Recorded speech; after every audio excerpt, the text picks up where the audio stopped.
Ok, bon, 1993. 1993, c'est le dernier duel, la dernière bataille entre deux des plus grands pilotes de tous les temps. Prost contre Senna, le Français contre le Brésilien, le professeur contre Magic. Un duel arbitré par des champions en devenir, Hill, Schumacher ou Hakkinen. 1993 est une saison intense, l'une des plus riches en histoire et des plus passionnantes à suivre. Bienvenue dans 1993, le dernier duel.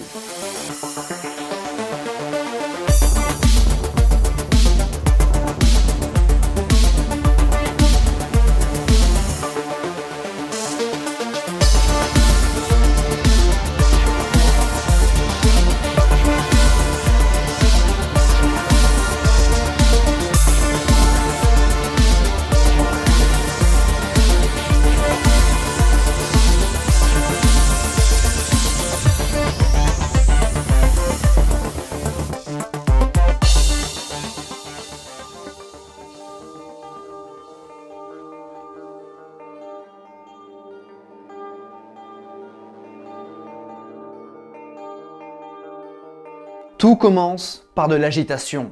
De l'agitation provoquée principalement par Ayrton Senna et Alain Prost, bien sûr.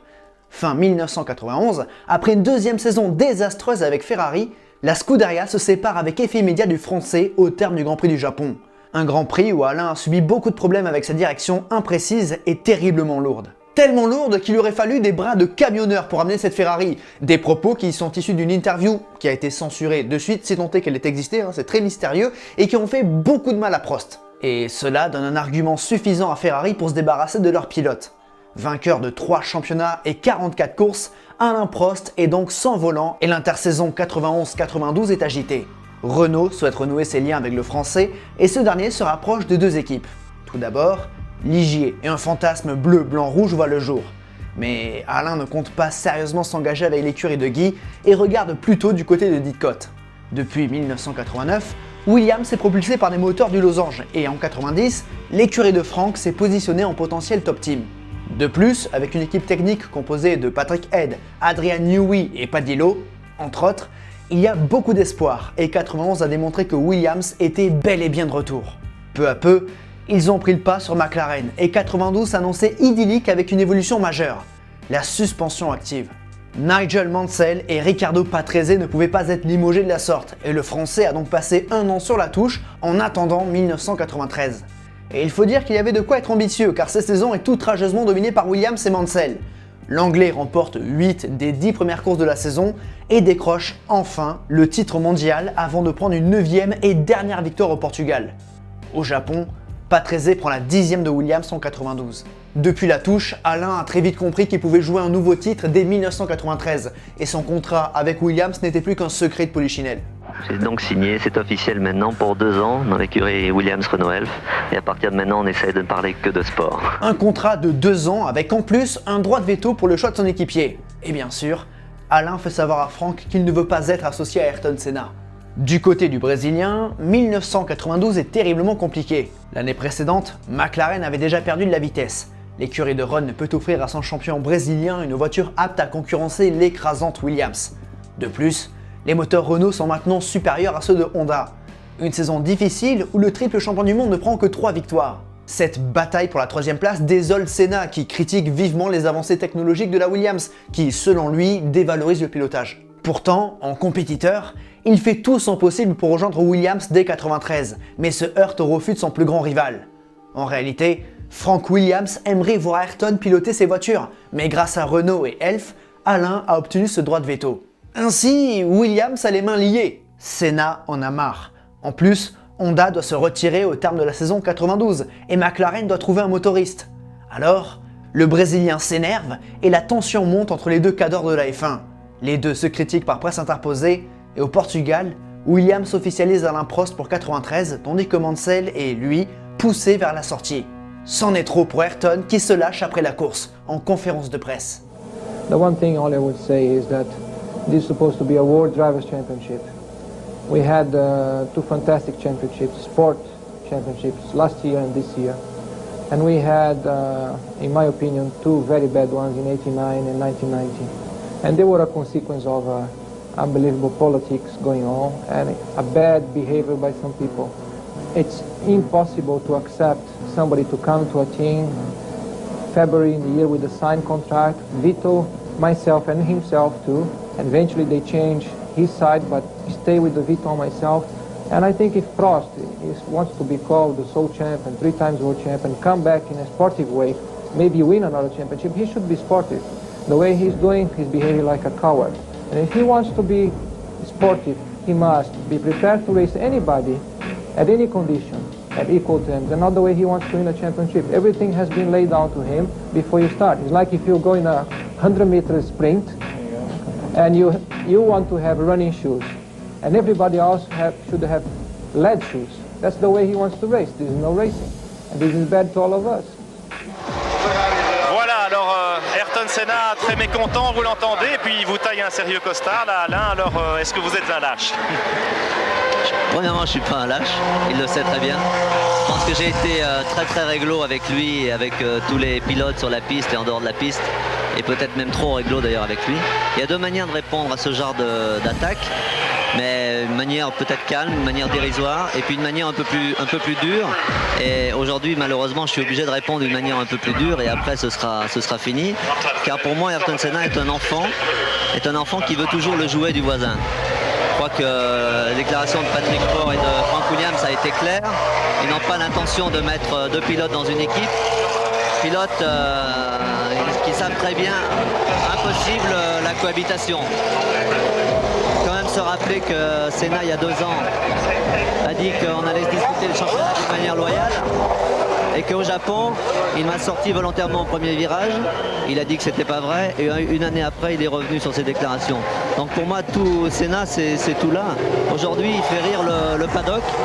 Tout le monde dit, voilà, c'est un enfant qui veut le jouet du voisin. Et malheureusement, c'est triste d'en arriver là. C'est pour ça qu'il faut penser au sport. Le vrai sport, c'est que s'il est aussi fort, il ne faut pas qu'il prenne 3 mois de vacances. Il faut qu'il travaille, il faut qu'il mette sa voiture au point. Il ne faut pas que quelqu'un d'autre lui la mette au point comme je l'ai mis au point pendant 2 ans. Et après, faire passer les autres pour des méchants et lui pour un bon.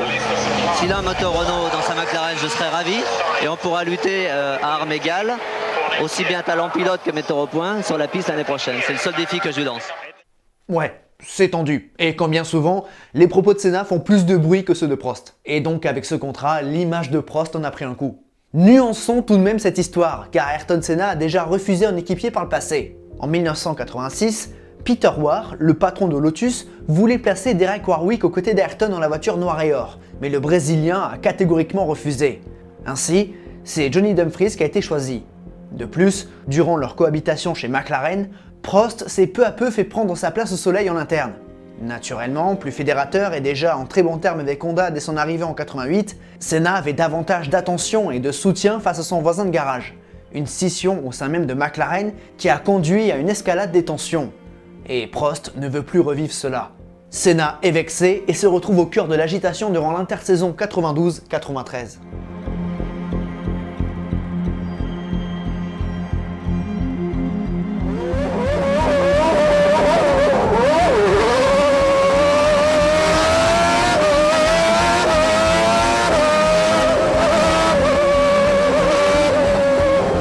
Senna est usé de voir l'aileron arrière de la Williams s'échapper inexorablement, usé de voir son plus grand rival lui barrer la route vers de nouvelles victoires et un nouveau titre de champion du monde, usé également de voir McLaren incapable de lui donner les garanties qu'il souhaite et usé de voir Honda quitter la F1.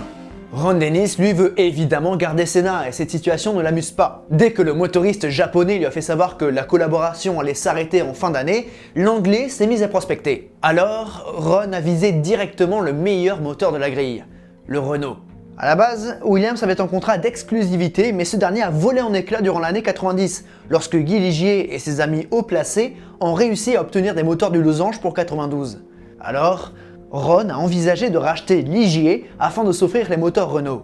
Ou alors négocier pour que Renault motorise 3 équipes, et malgré plusieurs semaines de négociations, ça ne fonctionne pas. Elf, partenaire historique du losange, refuse catégoriquement. D'autant plus que McLaren est associé à Shell, et ce dernier ne compte pas partir. Il y a donc conflit d'intérêts. Puis, en tant que soutien de Prost, Patrick Faure, le président de Renault Sport, n'a pas apprécié les commentaires d'Ayrton Senna. Verdict, pas de McLaren Renault en 93. La solution la plus probable serait donc des moteurs Ford, mais Benetton bénéficie de privilèges exclusifs. En gros, l'écurie de Briatore roule avec les dernières versions du V8 Ford Cosworth, tandis que les autres clients n'ont droit qu'à des versions précédentes. Peu flatteur pour McLaren. Alors, après le Grand Prix d'Australie 92, l'avenir de Senna est très incertain et, comme Mansell, il pourrait quitter la Formule 1. Cette possibilité n'enchante guère Dennis et bien sûr n'enchante pas plus Bernie Ecclestone. Et oui, la perte de 2 champions du monde, qui plus est 2 gros caractères, ce serait dramatique pour la F1. Bernie a essayé de convaincre Guy Ligier de vendre son équipe à McLaren sans y parvenir.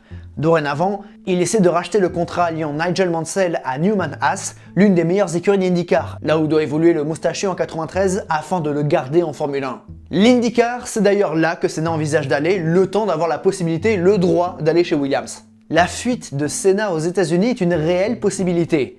Ron Dennis ne parvient pas à sécuriser des moteurs autres que Ford, Renault c'est mort, Peugeot c'est mort, et Lamborghini, le test n'a pas donné satisfaction. Alors Senna s'en va faire un test en IndyCar avec l'écurie de Roger Penske, elle aussi soutenue par Marlboro. Un test facilité par Emerson Fittipaldi, pilote de Roger. À Firebird, près de Phoenix, Senna teste donc la Penske IndyCar et retrouve une voiture brutale, radicale et rustique, sans assistance, laissant donc la part belle aux pilotes. Mais la F1 reste la F1 et finalement, Ayrton renonce à l'aventure américaine.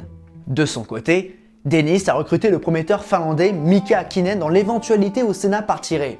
De plus, la question du motoriste est maintenant réglée et ce sera un moteur Ford client. Pas le meilleur choix, mais Dennis a encore une carte à jouer pour convaincre le Brésilien. En effet, McLaren a beaucoup travaillé sur son électronique et à défaut de pouvoir lui offrir un matériel identique à Williams, il lui offre quelque chose de similaire. Ron Dennis l'affirme, la McLaren de 93 sera compétitive, mais Senna ne sait toujours pas. Le début de saison 93 approche et les instances s'inquiètent de ne pas voir le Brésilien sur la grille de départ à Kyalami. Balestre, président de la FIA, Mosley, président de la FISA et Ecclestone, le grand argentier de la F1, tentent de convaincre le Brésilien. Le 3 mars, à quelques jours du lancement de la saison 93, Senna débarque à Silverstone pour tester la nouvelle MP4-8. Tout d'abord, il teste la version passive, donc ce sont les assistances électroniques. Verdict, une 21.09, un poil derrière Mika Häkkinen. Le lendemain, Senna prend les commandes de la version évoluée et tourne 8 dixièmes plus vite. Il tourne même plus vite que Damon Hill sur la Williams. Le Brésilien est très content de voir que la McLaren est rapide, mais reste de marbre face aux journalistes.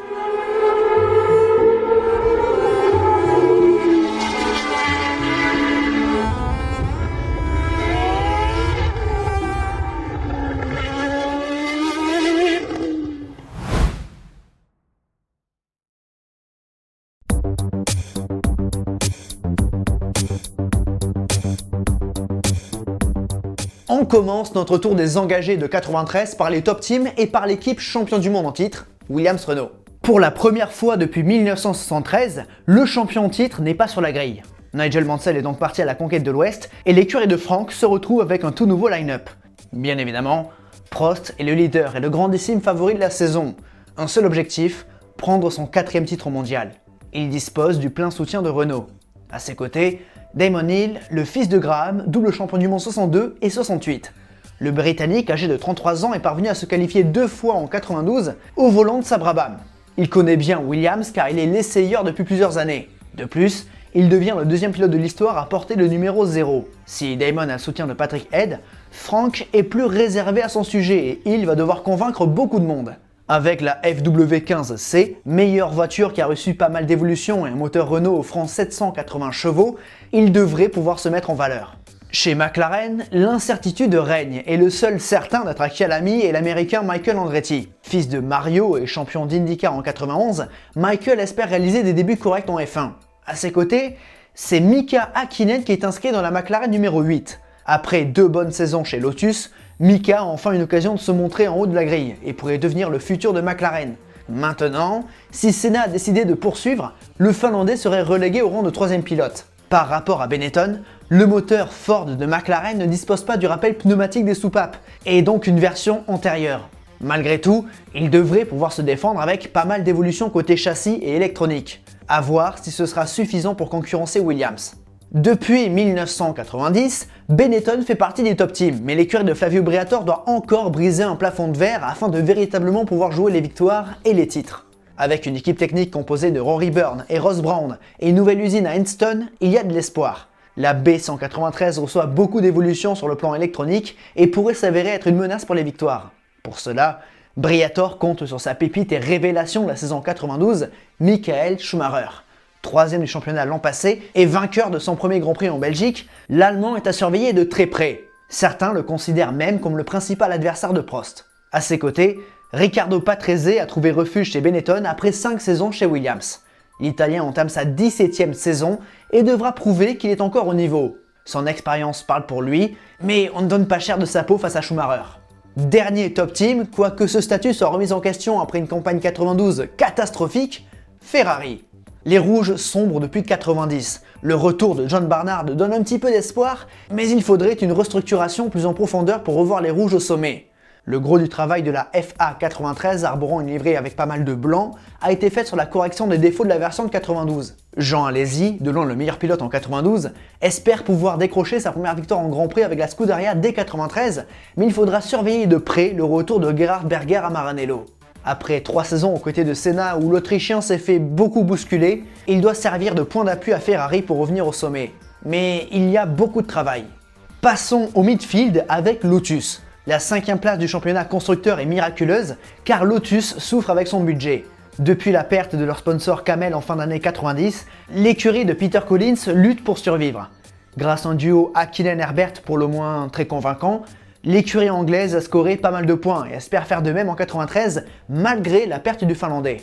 Ce dernier est remplacé par l'Italien Alessandro Zanardi. Intérimaire entre 91 et 92, il devient enfin titulaire. Johnny Herbert est donc le numéro 1 de l'écurie Lotus et mènera la chasse aux points. Chez Ligier, il y a du changement. Guy a fait un pas en arrière et l'écurie française a été rachetée. Dorénavant, elle est entre les mains de Cyril de Rouvre, l'investisseur qui détenait auparavant AGS. Danny Heinnoch et Gérard Ducarouge restent cependant à leurs places respectives, directeur d'équipe et directeur technique. En revanche, côté pilote, la tradition d'avoir toujours au moins un tricolore s'éteint, car il s'agit d'un duo 100% anglais.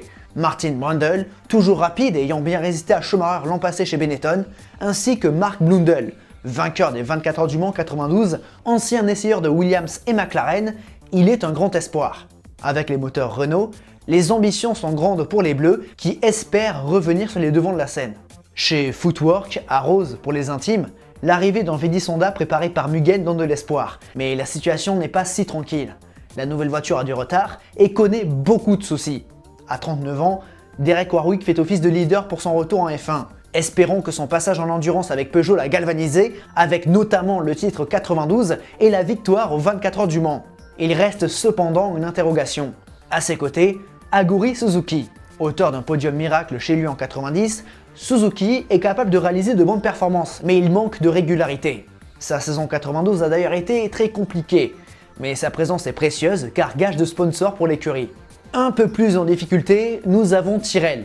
Bien que 6e du championnat 92, l'avenir s'annonce encore compliqué, mais il en faut plus pour que Ken capitule. Son fils, Bob, est parvenu à nouer un partenariat avec Yamaha pour 93. Mais si sur le papier ça semble séduisant, en réalité, ces moteurs sont peu performants et peu fiables. Si la 021 de Mike Claflin doit arriver à Donington, Ukyo Katayama et Andrea De Cesaris devront débuter avec la version de 92. Ces deux pilotes apportent des finances. Chez Larousse, Gérard fait grise mine. Saqué par les agissements de Ligier en 90, les espoirs de jours meilleurs ont d'emblée été balayés. Depuis, l'écurie du Var lutte pour survivre et marquer des points. De plus, ses investisseurs ont disparu. Venturi a laissé tomber, Espo a fait faillite et Didier Camels a été condamné. Il n'y a donc que peu d'espoir pour 93. Cela dit, il reçoit les soutiens du fonds tabac, une aide de l'État devant compenser les effets de la loi E20. De plus, Lamborghini a apporté des évolutions sur son moteur et Philippe Alliot a été rappelé après son aventure chez Peugeot. D'ailleurs, le Vauvéen pourrait être un éclaireur pour l'arrivée du Lion en Formule 1. À ses côtés, Paul Belmondo s'est vu doublé par Eric Comas, choisi par le groupe Chrysler dont dépend Lamborghini. Pour la Rousse, il faudra profiter des rares occasions qui se présenteront. Après une première saison très encourageante en 91, Jordan s'est effondré en 92, la faute à la perte du moteur Ford pour le Yamaha peu performant. Si le Hart n'a pas la prétention d'être au niveau du Ford, il s'avère bien meilleur que le moulin japonais et donne de l'espoir à l'écurie irlandaise. De plus, le châssis a été peaufiné et Jordan espère revenir un petit peu dans la lumière. L'arrivée de Steve Nichols aux côtés de Gary Anderson est rassurante. Côté pilote, Rubens Barrichello va faire ses débuts après une très bonne saison 92 dans F3000.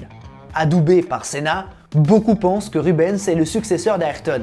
Normalement, Thierry Boutsen aurait dû être à ses côtés, mais le Belge est trop grand. Alors, en attendant, c'est Ivan Capelli qui débarque aux côtés de Barrichello après un passage calamiteux chez Ferrari. Chez Minardi, on espère endiguer la mauvaise passe. Les moteurs Ferrari de 91 ont mis l'équipe dans une position délicate et les moteurs Lamborghini de 92 n'ont pas donné satisfaction à l'écurie de Giancarlo. Désormais propulsé par des moteurs Ford et tout de blanc vêtu, 1993 doit être l'année du retour aux affaires. Du moins, tant que faire se peut. Christian Fittipaldi, neveu d'Emerson et fils de Wilson, apporte pas mal de finances et va donc entamer une deuxième saison dans l'élite. À ses côtés, Fabrizio Barbazza s'empare du deuxième baquet. Direction la Scuderia Italia qui délaisse son partenaire historique Dallara pour Lola qui effectue donc son retour. Si l'équipe est italienne, le constructeur est donc britannique. Malgré l'apport de Chesterfield, les finances restent justes. Cependant, le V12 Ferrari est déjà une valeur sûre, sur le papier, et il semble être bien seul dans une voiture manquant cruellement d'évolution. Michele Alboreto fait office de leader, lui qui vient de chez Footwork. À ses côtés, on retrouve le champion en titre de la F3000, le prometteur Luca Badoer. Ce dernier est d'ailleurs soutenu par Maurizio Arrivabene, patron de Marlboro Italie. Enfin, 1993 voit apparaître une nouvelle équipe avec Sauber. Cela fait plus de 10 ans que cette écurie fondée par Peter évolue en sport automobile, et les années 80 les ont vus progresser en endurance au point de devenir l'un des favoris de la discipline, notamment grâce au partenariat avec Mercedes. 2 titres en 89 et 90, ainsi que la victoire aux 24 heures du Mans 89. Sauber se lance dans le grand bain de la F1. À la base, Peter devait préparer l'arrivée de la marque à l'étoile, mais ces derniers se sont finalement désistés au dernier moment. Pour compenser, 35 millions de Deutsche Mark ont été donnés à Sauber qui ont réalisé de bons essais de pré-saison. Avec un moteur Ilmor détenu par Mercedes mais rebadgé au nom de l'écurie helvétique, oui c'est compliqué, ça pourrait se traduire par quelques points. Karl Wandlinger a pu se faire la main chez March et retrouve donc Peter. L'Autrichien est un grand espoir du sport automobile. À ses côtés, on retrouve le Finlandais JJ Lehto qui a à cœur de rebondir. Notons que le directeur d'équipe est en fait une directrice en la personne de Carmen Ziegler.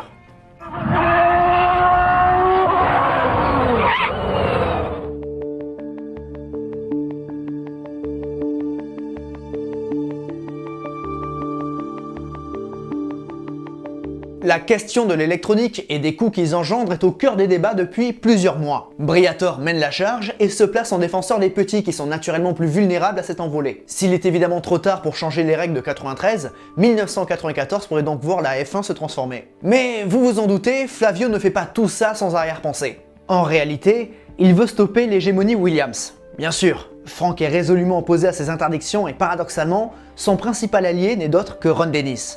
Voilà un sujet qui va nous tenir en haleine durant la saison 93. Défendre les petites écuries, c'est une noble cause, car entre 92 et 93, pas moins de 3 équipes ont disparu et une 4e, inscrite au championnat 93, pourrait également tomber.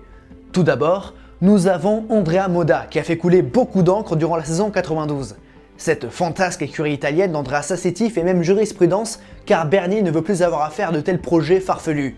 Présent depuis 1980 sous le nom Osella, puis racheté et renommé Fond Metal en 91, cette écurie italienne disparaît également. En proie à de sérieux soucis financiers, Gabriele Rumi a jeté l'éponge à 3 courses de la fin du championnat 92. Mais la plus grosse disparition, c'est celle de Brabham. Cette écurie, fondée par le triple champion du monde du même nom, Jack, a donc connu ses derniers Grands Prix en 92. Elle qui a décroché les titres 66 avec son propriétaire, 67 avec Denny Hulme, 1981 et 1983 avec Neston Piquet, disparaît donc dans l'anonymat le plus total. Racheté par Bernie Ecclestone dans les années 70, le grand argentier de la F1 s'en est débarrassé après le déclin des années 80. Ces acheteurs n'ont pas été suffisamment sérieux et les ennuis financiers salueront peu à peu cette équipe historique. En 92, la Brabham était la pire voiture et ne s'est qualifiée qu'à 3 reprises. Triste fin. 4e équipe à sauter, là encore une écurie historique, March. Fondée par le quatuor Max Mosley, Alan Rees, Graham Cooker et Robin Herd, cette équipe a tout de même remporté 3 victoires. Si à la fin des années 70, elle passait au second plan, elle faisait toujours partie du paysage. Reprise par Ram pendant 2 saisons au milieu des années 80, puis renommée Leyton House en 90, réussissant même à prendre un podium miracle au Castellet avec Capelli, March était revenu sous son propre nom en 92. Cette année sera difficile avec, là encore, des ennuis financiers. Si Van Linger prend une 4ème place à Monaco et que cette écurie est inscrite au championnat 93 avec Yann Lammers et Jean-Marc Gounon, ce ne sera pas suffisant. À court de financement, March disparaît elle aussi. Notons également le projet mort-né de Bravo F1, une équipe espagnole dont le principal commanditaire est décédé. Si l'on ajoute à ces disparitions celles d'Eurobrun, de Colony, Onyx, Life, AGS ou Rial, et au vu des situations précaires dans lesquelles se trouvent Lotus, la Scuderia Italia ou Minardi, on se dit qu'elle soit sincère ou non, la défense de Briatore envers les petits n'est pas une nouvelle chose, et cela ne donne que des arguments supplémentaires pour lutter contre l'envolée des coûts.